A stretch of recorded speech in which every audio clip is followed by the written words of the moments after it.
Hello, welcome to Miniature Realms. My name's Stuart. A few weeks ago I painted the new Astromancer model for Grand Cathay along with its lovely Onyx Crowman familiar, and I got a little bit of trouble in the comments, very friendly trouble in most cases, for not covering much of the Crowman in that video, and I did apologise at the time. I had a little bit of footage, but I've been sent another Crowman, this one custom sculpted, so I thought it was the ideal opportunity to pass on the tale of the two Crowman. Here's how I paint them.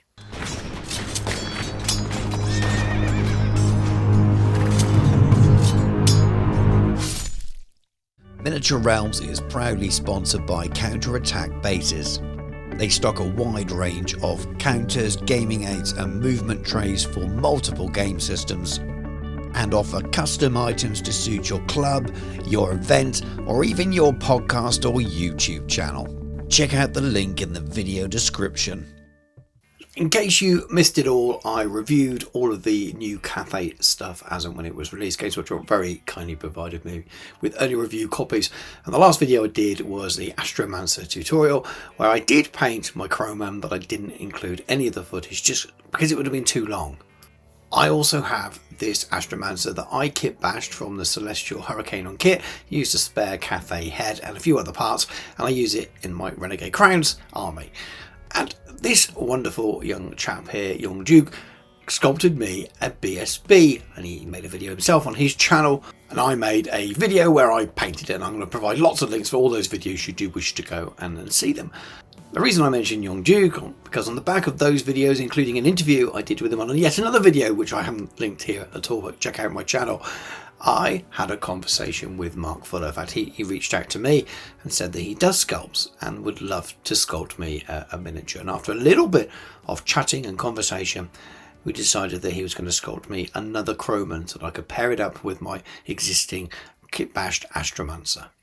As you would have already seen from those stills, what a wonderful job Mark has done sculpting this miniature. Now, Mark was very honest that he didn't want to promote anything. He's not promoting his sculpting. He's not promoting he doesn't do a lot of fantasy stuff at the moment. There's no website. I've asked him all of those questions. If anyone really wants to get in touch with him, I will happily mediate, but I'm not going to be posting any links to any of his work because he hasn't asked me to. Mark, if you change your mind as well, do get in touch because I'll happily help you. It's just absolutely wonderful what you did for me. It's so generous to put your time into doing something like that, and it's so special to own a miniature that someone's sculpted in this way, and that this is totally unique. So I'm blown away by it. It's absolutely wonderful. Now, crows are obviously supposed to be black. I think they are all black. There might be species of crow that aren't black. I don't know. Let me know in the comments if you know about anything about crows. I really don't. However, this crow is going to be grey. And it's often the way to paint black anyway, is to subtly highlight with lots of shades of grey, maybe add some extra shadows in black, and you get the idea of a black looking object by essentially painting it a dark grey. Now, the intention with these is actually to make them a little bit lighter than that. I want to add a few colours that would suggest that they're slightly magical, some purples, some blues and some greens. This is all deliberate. So if you look at them from a distance, your mind will trick you when you think, oh, they're black, but when you look closely, they're absolutely not. They're grey with lots of colours in. The intention with this light grey zenithal really is to give it a slight dusting all over, concentrated a bit more towards the top, meaning I've got lots of shadow in the recesses, but I've got a really nice base to work from, and I've already done that first layer of highlight essentially. The next couple of stages are dry brushing, and I'm going with a grey first and being really light on this, trying to only catch the edges of the feathers here really. The last thing I want to do with these miniatures, they're pretty small and inconsequential in the game. Most times I won't actually be taking a familiar as well, so they are very much just a small aesthetic piece for me. I love them, but they're not for a painting competition, so individually painting all the feathers is just not on the cards and not something that I want to do. It would drive me mad. So by almost back brushing a little bit with the dry brush here rather than circular motions, I'm just trying to catch the detail of the feathers to give them a bit of an edge, and I increase that a little bit more using the white as well, catching the very edge. A little bit later on I actually go back and do this a couple of times more, not always on camera, just to keep refreshing the detail and giving it the appearance of an edge highlight, which I then glaze back over afterwards. Now it's time to start adding some of the other base colours in, and I'm starting with painting in the leather straps here. All of the paints that I use in this video I'm holding up to camera, so you can pause the video at any time if you want to make a note of them. I'll also put them up in a post on my Patreon, which will be free to view for free members. You still have to be a Patreon member to look at it, but it's completely free. But if you don't want to join up to Patreon at all, then you can always just pause the video, as I said, and make a note of them. However, Patreon really is the best way of supporting me, so if you do like what you see in this video and you'd like to see more and support me to make more videos like this, please do take a look. Now, I'm base coating these browns in using a Cygor brown, which is a Citadel contrast paint. There's very little underpainting here at this stage. It's very, very dark, so you could have just used a normal brown. I just find they're really, really nice and smooth to paint, and you got good control with them as well. So it's a nice deep brown base layer.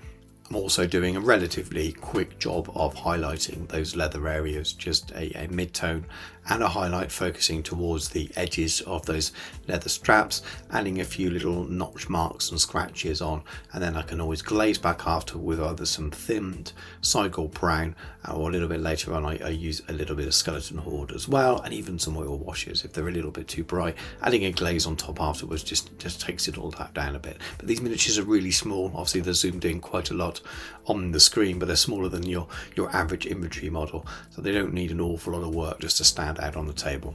Because that light dry brush with white at the end did pick up some of the extremities, some of the detail on the extremities, like the beak, like the feet and the claws, I am able to go straight in with things like this yellow here to work on the beak, and you do get a really nice sort of a natural highlight look without actually doing any highlights in yellow at all, because there was white on the edge of the beak. It's darker towards the front of the face, and you get this nice little transition in there. Again, this really speeds up painting things if you can underpaint a little bit, even though this one is less severe than a full-on zenithal.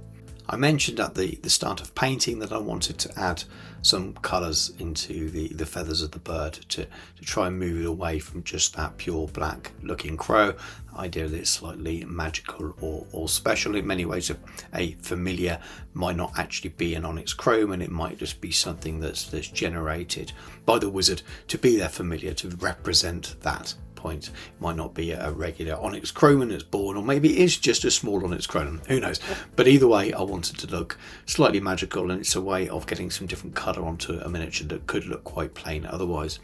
And what I'm using here is a speed paint, a purple speed paint that's thinned. I've got it on my wet palette deliberately so I can turn it into a bit of a glaze, and I'm very gently glazing it over certain areas of the feathers. I'm not covering the whole thing in purple. I want it to blend into some different colours, also maintain some of the black feel. So I'm taking it very easy, feathering it out and just using some water to blend it at the end. And it's just slightly tinting some of the feathered areas and thin enough that the slightly dry brushed feathers are showing through. So it knocks back those whitish highlights at the edge from the dry brushing a little bit, stops it looking quite so chalky, but also tints and tones areas of the bird's body.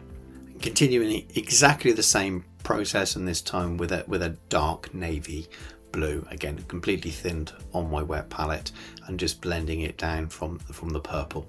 So you've got these different waves and shades, similar on both different Crowman. You'll see that I'm swapping backwards and forwards between the two miniatures. I'm not doing that in real time because I painted them at separate times, but I'm using the footage from the original painting of the Crowman, which is a little bit more limited, along with new footage of when I painted Mark's lovely sculpt. But the trick with these glazes really is to leave them as light as possible, so you're not completely obliterating any of the detail.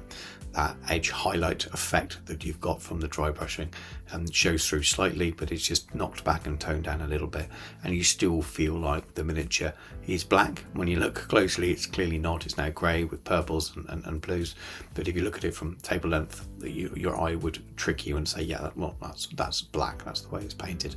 You'll also notice that I'm using some little white dots and lines here on the top of the magical ball that the Citadel, the Games Workshop version of the Crowman, is holding, and then I'm just adding a little bit of yellow at the top to start to glaze that down. And then afterwards, that purple we've seen already, along with a lighter blue, a Caribbean blue and a pink, I'm wet blending them together on that crystal ball, so you've got this sort of swirling vortex effect done very, very quickly. And later, and right at the end of the process, I will add a little bit of a gloss varnish to it just to make it shine and stand out. I also continue to use those 3 colours while they're out on my wet palette, and their little tabard that they've got down the front between their legs, I've almost made that 3-tone, starting with the purple at the top, then pinks, fading into the blue. I thought it gave, again, a nice magical effect which reflects some of the tones that I'm putting into the feathers, and this is all really thin glazes over this kind of very light zenithal grey with a bit of dry brushing, essentially. And along with the navy colour and the purple you've already seen, I continue to glaze some of these colours into the feathers, increasing that idea of a slightly magical effect with them, which I think works out quite nicely in the end. It's very subtle, but I quite like the way it came out. Painting the miniatures at separate times has meant there is a subtle difference. Even though I recorded all the colours that I used, I think there were some minor changes in the way I applied them, and also they are different miniatures, and Mark's done an absolutely fantastic job of making it look like a Crowman in a different pose, but there are absolutely differences in the way they're sculpted. The feathers are a little bit smaller on the Games Workshop version. It's digitally sculpted. Obviously it's a very different set of skills, so you have 2 different interpretations of the same thing by different artists, essentially. So it does give a subtle difference, but also they're similar enough, and the paint jobs are similar enough that they work well together, look like they're from the same origin. This is Talisar Blue. It's got a very magical effect when you want it to. It's got a bit of a sheen or a little sparkle to it, and I decided to use it for the eyes.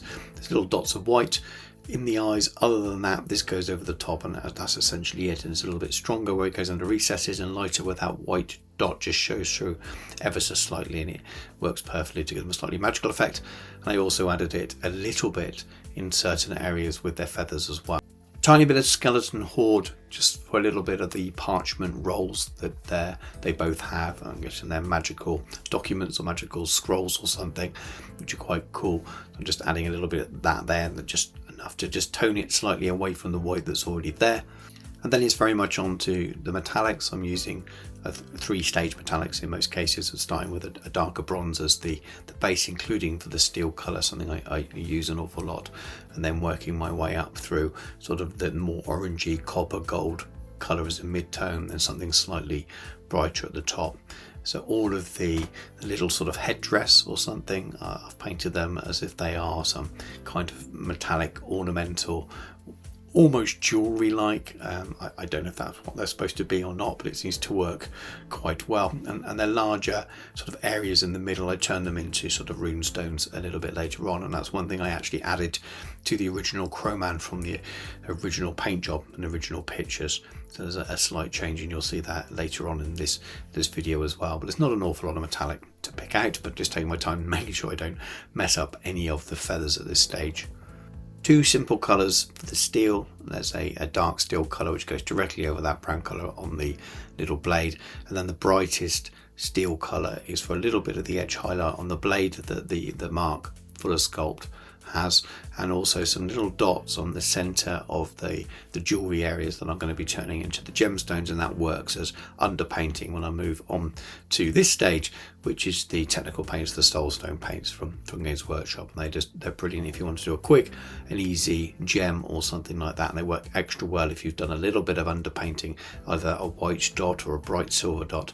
So when you paint them on, that just shows through ever so slightly, looking like you've got that little shine in the top corner of your gemstone. Again, if you want to spend longer painting gemstones with a full method with different layers of highlight, that's fine, but that makes it a little bit easier. And there's that little bit of gloss varnish on that magical ball that I mentioned earlier. And there they are, really, really simple.